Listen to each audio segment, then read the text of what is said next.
so excited about this segment. I get to talk to my favorite producer. Can you guess who it is? Can you take a guess? No, you can't. My brother, Myguymars. We have him here with us via Skype. Marzy Poo Poo. Hi, bro. Don't say that ever again. You love it. You know you love it. How you doing? I'm blessed. Praise the Lord. What's up with you? Welcome to the show.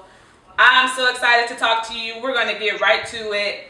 You have been working with some heavy hitters in this industry, from T.I., Mary J. Blige, you name it, you worked with them. Faith Evans, Earth, Wind & Fire. You were the house band for the Soul Train Awards recently. You worked with Chris Brown. You've been on tour with Rick Ross.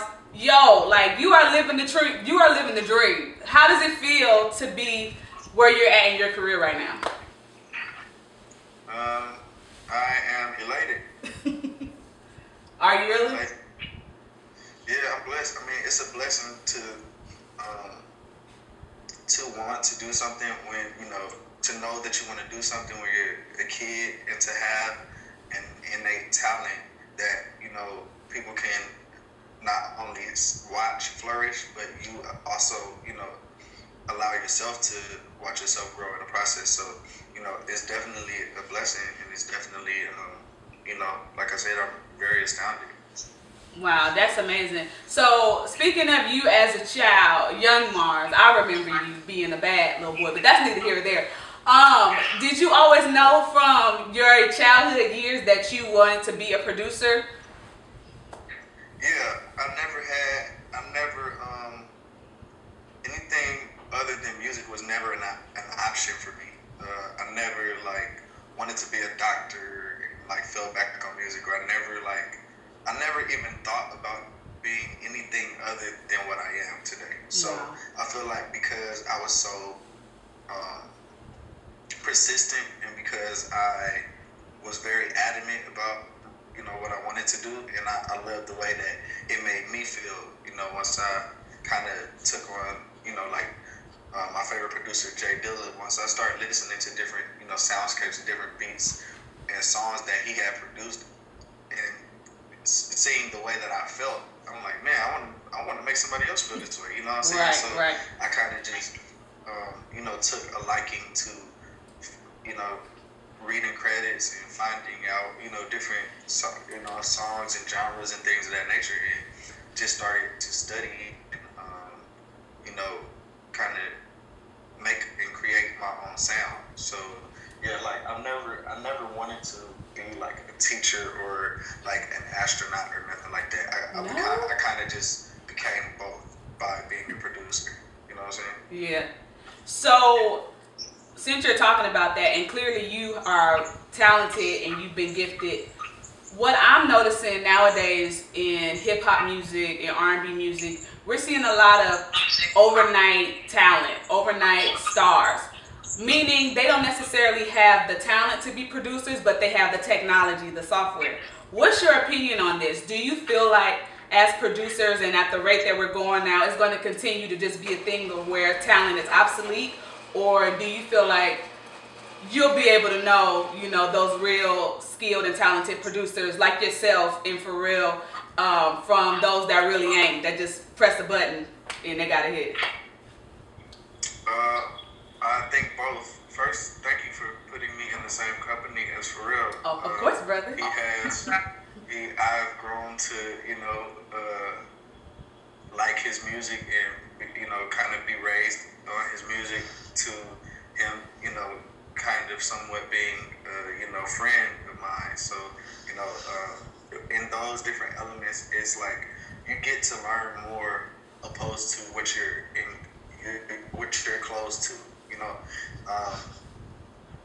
of course, some people take the approach of like, oh my gosh, I'm talented, man. I've been working for so long, and I only got this much equipment, or only got a $5 keyboard, but I'm the craziest keyboard player in the world. Right. And then across the street is somebody with a $5 that got all the equipment, but they're terrible. But it's like you can't judge or criticize someone for doing something that they want to do, especially if it's something creative. You know what I'm saying? If somebody has, you know, a talent or even the curiosity to want to learn music or to want to get into production and things of that nature, that's one less person that is trying to rob a bank. That is one less person that is trying to, you know, go in your house and steal your stuff. You know what I'm saying? So I want as much and as many people to produce and be a part of music as possible because it gives people something to do.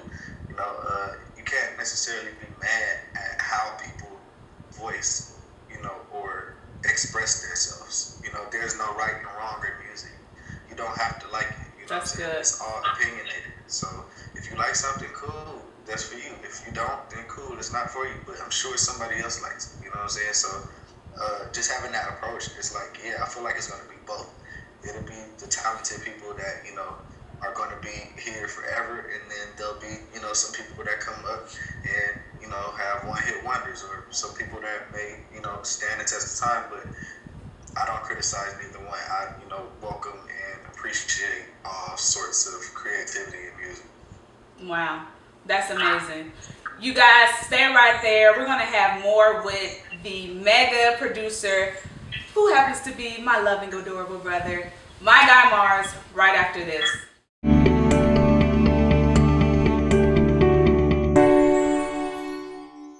All right, so Lamar, tell us about 1500 or Nothing, your band. How did the concept come together? How did you guys all decide that this is something y'all wanted to do? 1500 or Nothing. They are my band and friends, and we organically came together about 2002, 2003, around that time. 2002, I like to say. And we basically were just the dopest church musicians in LA that just kind of were young and, you know, put in the group, and we organically was just, you know, playing together at different churches. Bobby Valentino seen us at First AME and asked if we could perform with him for a showcase, which allowed him to get a deal, which enabled him to ask us how much we were going to pay, and it was told that we were going to be paid rather 1,500. And they said, "Well, okay, cool. What's the name of your band?" And I was like, "Just 1,500 or Nothing." So I really didn't care what the name of the band was. I just wanted to get paid, and yeah, so we just stuck with that name, and it's a household name now. I like to think. It definitely is a household name. Y'all just recently played as the house band for the Soul Train Awards, and you guys did an amazing job, if I can say so myself. Okay, so, bro, you've been working with a lot of artists, but I really want to know who is that dream artist that you want to work with in the future that you haven't had the opportunity to work with as of yet? Other than myself. But you know what? I actually got a song. I'm gonna sing it for you in a second. Yeah, so we were saying that one of the artists that I would like to work with, that I have yet to work with, will probably be Missy Elliott, Taylor Swift. I wouldn't mind working with Miley Cyrus either. It's a lot of people that I like their music. Kelly Clarkson. You know, it's a lot of people that I like their music and would love to collaborate. Daft Punk, all kind of people, but it's just a matter of time. That's all.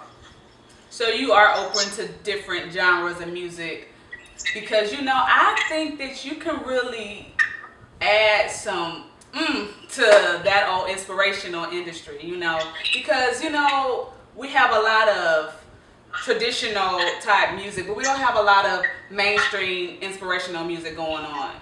And I feel like you will really be able to transcend and add value to that genre. What you think? I'd like to believe the same. Well, listen, I'm just sing this for you, and you tell me what you think, okay? Because this is a perfect example of what I'm talking about, okay? Okay. I've been praising. When I think about your goodness and what you done for me, can't stop praising. And the ways that you made for me and my family can't stop. You got me cutting my hands, but my feet stop because I can't stop. Cause I'm strong in the spirit. So do you think you will be willing to do that? Cause you know, it's a lot of people remixing and I really think that'll be a hit, bro. What you think? That would be something for you to hit somebody upside the head with. That's what it would be. You loved it. You loved it. Around the house with that one song on it and two other snippets that nobody listens to. The one song, no, that you just toss out or use it for something. Like it's okay. You know what? I know it's gonna grow on you. I'm gonna let you just pray about it. And you know, when you ready, I'm here. Cause I can't stop praising. Can't stop praising. But listen, you have a mixtape that is out right now. Can you tell the people who are some of your featured artists that you have on this compilation EP? Mixtape I have out has Dom Kennedy on it. Likewise, the Pacific Division. Kobe, who has sang with, you know, and has written for like Snoop and Eminem and all kind of different people. Who else is on there? Lady G. There's production by Futuristics, my homeboy Loud, Keenan, Ephraim, KGE, Jarris Mosey, J-Mo, you know, and myself. So it's a lot of good music. I just was wanting to like put music out that I've had, you know, and that I was working on at the time, and I kind of just didn't want to like think about it. I just kind of wanted to just put it out, and whoever appreciated did, and whoever didn't, then shoot, man, that wasn't for you. Right.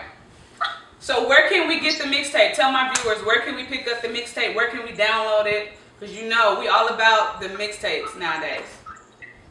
My mixtape has explicit content, okay. FYI, and you can download it at www.myguymars.com, and that's pretty much it. Perfect. Y'all heard him.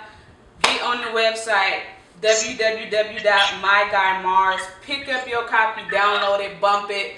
But don't play it while you in the car with kids, because he said it's explicit, okay? So y'all get the mixtape and do what you do. Brother, it was a pleasure interviewing you today. Tell the people how they can follow you, where you can be reached outside of your website. Alright, so tell people where they can follow me. They can follow me as I follow Christ. I'm trying to do as best as I can. It's very hard out here. But you know what? Until then, if you got Twitter or any of those social networks, it's all Myguymars. Twitter, Myguymars. Instagram, Myguymars. Myguymars.com. Myguymars. Myguymars. It has been a pleasure, Marsy Poo. Thank you for stopping by via Skype and for bringing Mickey with you. All right, you guys, you heard it here first. The exclusive interview with my brother, whom I love so much. Thank you guys for tuning in. Until next time, subscribe.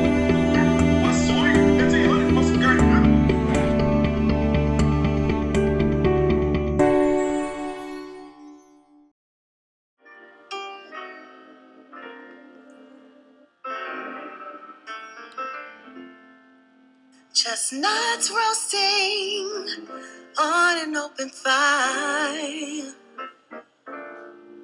Jack Frost nipping at your nose.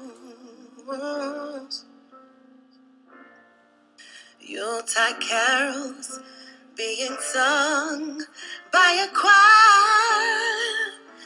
And folks dressed up like Eskimos. Everybody knows a turkey and some mistletoe help to make the season bright. Tiny tots with their eyes all aglow will find it hard to sleep tonight. They know that Santa's on his way. He's loaded lots of toys and goodies on his sleigh. And every mother's child, they're gonna spy to see if reindeer really know how to fly. And so I'm offering this simple phrase, yeah, to kids from 1 to 92. Every little one of you, although it's been said many times, many ways, Merry Christmas to you.